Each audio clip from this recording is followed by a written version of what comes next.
It was raining when Walter found it. He had stepped out of his apartment to go for a walk in the rain, because that's what you do when you hate your job and your wife left you 2 years ago, and the last date you went on was with a woman who called herself Moonbeam and claimed to be a freelance butterfly healer. Upon further inspection, she sold essential oils on Facebook. The date didn't go well, and the rain flooding the dirty city just looked more appealing than his comfy one-bedroom and the half-frozen lasagna for one in the sink. Walter needed a new microwave.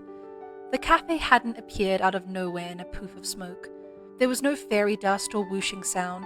It was just sort of there, directly after it wasn't, in a quiet, final kind of way, as though the city had bruised. The roof was slanted and the door was crooked. There was a smoking chimney and a green-eyed ginger cat sitting precariously on the broken gutter. Walter went in, because what else was there to do on a Friday night in the rain and the dark with increasingly wet socks? The place smelled strongly of cinnamon, and it was warm, as though the entire room was heated by multiple fires, but Walter couldn't see a single fireplace in the seating area. All of the tables were different shapes, and placed in a pattern that would never make sense to anyone. There were only 3 people besides himself, all occupying their own tables. None of them even looked up as he walked in. There was an older woman arguing with a cookie, a man in his late 50s in a blue suit who looked like he had recently screamed into the void and was promptly corrected. He was sobbing into a cappuccino, and a teenager who was staring into a bowl of soup as though it owed him an explanation for life. Slowly, gingerly, Walter took a seat. He expected something to happen. It immediately didn't. In fact, he waited almost 30 minutes and was just about to leave, muttering about the service, when a redhead in a pale blue uniform and a white apron appeared in front of him. She set down a mug of something caramel-colored. The mug was chipped and the liquid looked half-drunk, which felt troubling. Walter went to tell her that he hadn't yet ordered. He said. Please don't in here, this isn't the area for that, she said. Walter gulped. Right, of course. He looked at her. And, she was really quite pretty despite the scowl. Her name tag said Grace in bold black letters, followed by emotionally unavailable in brackets. Oh. This comes with your choice of treat. We have a chocolate chip cookie. The chips are gluten-free and remind you of your childhood before you got weird. We have a croissant with strawberry jam and missed opportunity butter, unsalted. Or the scone of sorrows, it comes with cream. Walter gaped at her. She raised an eyebrow and began tapping her notebook with her pen, her foot tapping in time. Walter shut his mouth, cleared his throat, and then hastily ordered the cookie. Grace walked away, and Walter looked down at the caramel liquid. Avoiding the chipped edge, he took a sip. It tasted a lot like the sauce he used to get on his ice cream on the rare occasions his mother was home from work. And suddenly he felt the overwhelming, bone-racking ache for a hug he desperately needed years ago and never got. When the feeling whooshed out of him seconds later in a choked gasp, Walter felt his hands gripping the table. His soul wobbled for a moment. When he looked up, there was a cookie next to him. He hadn't even seen Grace put it down. He went to pick it up, but the older woman, who was arguing when he walked in, walked past his table to the exit. She set down a tissue on the wooden surface. Don't fight with it, she whispered. It always wins. Walter decided not to eat the cookie. Instead, he looked around the cafe. Had the decor changed? He could have sworn the walls were green when he walked in. They were a dark maroon now. There was a small fish tank on display with no fish, only brightly colored post-it notes swimming in the water. They said things like, don't call him, and your email inbox is too full. He looked up at the clock, but as soon as it realized he was looking, it began spinning backwards, turned itself upside down, burped, and promptly disappeared. Walter sighed. Had he been here long? It was probably time to go. He made his way to the small counter. I'd like to go. How much is my bill? She raised an eyebrow. You're leaving? Yes, he said. She scoffed and went back to filing her nails. Walter didn't know what to do.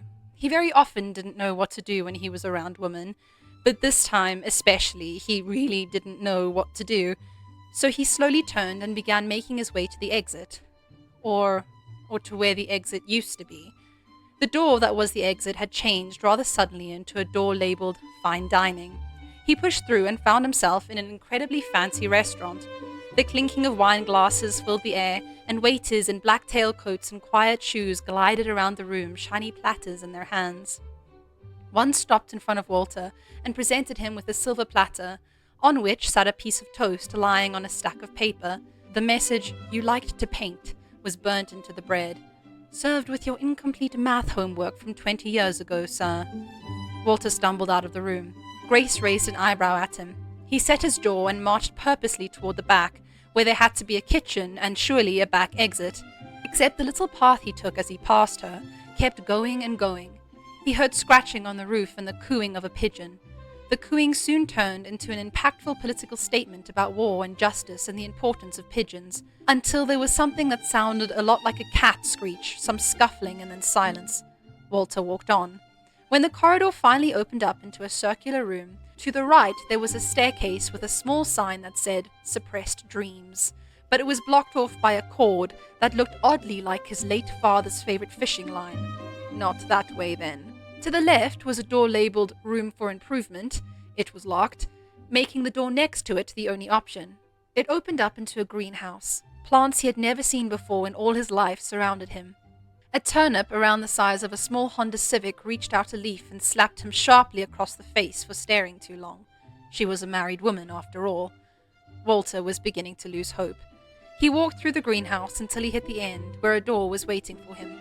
He sighed and pushed it forward, stepping directly into the messiest kitchen he had ever seen. A pot filled with a concerning-looking red sludge was boiling over. A blender was trying desperately to confess something. A ladle was screeching in a language he didn't understand, but he felt strongly that slurs were being used. And a hairy-looking chef with a belly, a crooked white hat, and a thick moustache was screeching right back. When he caught sight of Walter, his little face turned bright red, and the screaming increased tenfold. The chef walked towards Walter, yelling something he couldn't grasp. "I don't," Walter said. I'm not sure." The chef only got louder and closer, and Walter slowly tried to back away. "I don't understand," Walter yelled. "What?" yelled the chef. "What don't you understand?" Walter felt his back hit the cold wall behind him. A kettle was squealing, the sound was piercing through the air, and the humming of the fridge seemed to grow. The chef was in his face, mustache hairs bristling. "What?" the chef screamed. The lid of the pot began bouncing up and down, dancing as the sludge boiled out. The kettle got louder. The pans that were hanging from pegs directly next to Walter's head began banging themselves against the wall. I don't... The pans banged so hard one clattered to the ground. The chef's face became impossibly redder. The handle of a tap slipped off and rolled onto the floor. Water sprayed upward and rained down, drenching the kitchen and soaking through the chef's long black hair so it hung menacingly in his face. "Why she left? I don't understand why she left." "Liar!" the chef screeched in his face, spit dangling from his lip. His sickly sweet cinnamon breath was enough to choke on. The kettle reached an ear-splitting screech. Every pan clattered to the ground. "What?" the chef boomed. The pot began splattering red sludge on the walls and floor. The lid had long since flown away. The windows began shaking. The gas stove lit itself, sending up flames the height of the tallest man you know. The blender begged for forgiveness. The fridges hummed a deep, swelling bass note. A light bulb exploded, and a cord pulled itself out of the wall. They were going to die here. The water, the electricity, the fucking fire. "We need to..." "What don't you understand?" yelled the chef. "Why I married her," Walter yelled back. "Why I married her. Why I got promoted. I don't even understand what I do. Why my dad was scary. Why my mom didn't stop him. Why sometimes it feels like I'm so empty that there is actually nothing inside. I am walking around pretending I have more than just the outlines of a human. And I'm terrified someone is going to look at me and figure it out. I don't understand why they haven't." The pan settled. The fridges slid back into a low hum. The lid jumped back onto the counter and toddled over to the pot. The water turned into a trickle. The cord tucked itself in for the night, and the fire downsized considerably. Walter slid down slowly, pulling his legs up to his chest and resting his forehead on his knees. The kitchen was cold and quiet, and the chef wasn't breathing into his face anymore. But Walter felt exhausted and small, and suddenly all he wanted to do was slip into bed and pull the covers up as high as they would go. There was a soft clink, and he looked up. The chef had placed a small teacup with something that looked a lot like hot chocolate dripping over the edge. Walter almost laughed. He squeezed the bridge of his nose and clenched his eyes closed as he smiled. God, at this point, why not? He sipped at the liquid. It was hot and sweet with a tiny hint of sea salt. His body relaxed and went warm, as though he was getting a hug he desperately needed. Slowly, Walter stood. The chef was bent over the stove, humming into a pan of something that smelled like bacon, but was round and also purple. Walter moved to the door, stepped out, and found himself right back in the cafe. Grace was still filing her nails. She gestured with her head to the exit, and Walter gave her a silent nod. She nodded back. He took a deep breath and pushed open the door. It opened up onto the street, and he walked out. Walter turned back to look at the cafe, somehow knowing it wouldn't be there for much longer. A little sign had popped up next to the door. It was a small blackboard with white chalk that read, "We're open when you aren't," and beneath that, in smaller print, "Closed Mondays." The sign blushed as Walter read it and then shyly disappeared. Walter turned and began walking down the street. The sun was up, slowly climbing in the sky. The rain had left everything fresh and clean, and morning light was pouring through the leaves of the oak trees in the small park near his house. Little restaurants were slowly starting to open. The traffic was beginning to pick up as the city began to wake.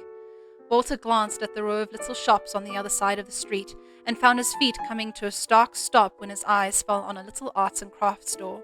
Had Walter been a little bit more observant the day he moved to the city, he would know that the store had opened the same day he arrived. This was the first time Walter had ever seen it. He began moving toward the store.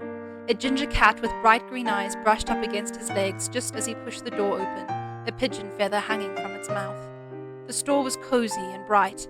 He found the paint aisle and picked out almost every color. There was a woman in a soft pink apron behind the counter. She had shiny eyes. "Hi," said Walter. "Hi," she said.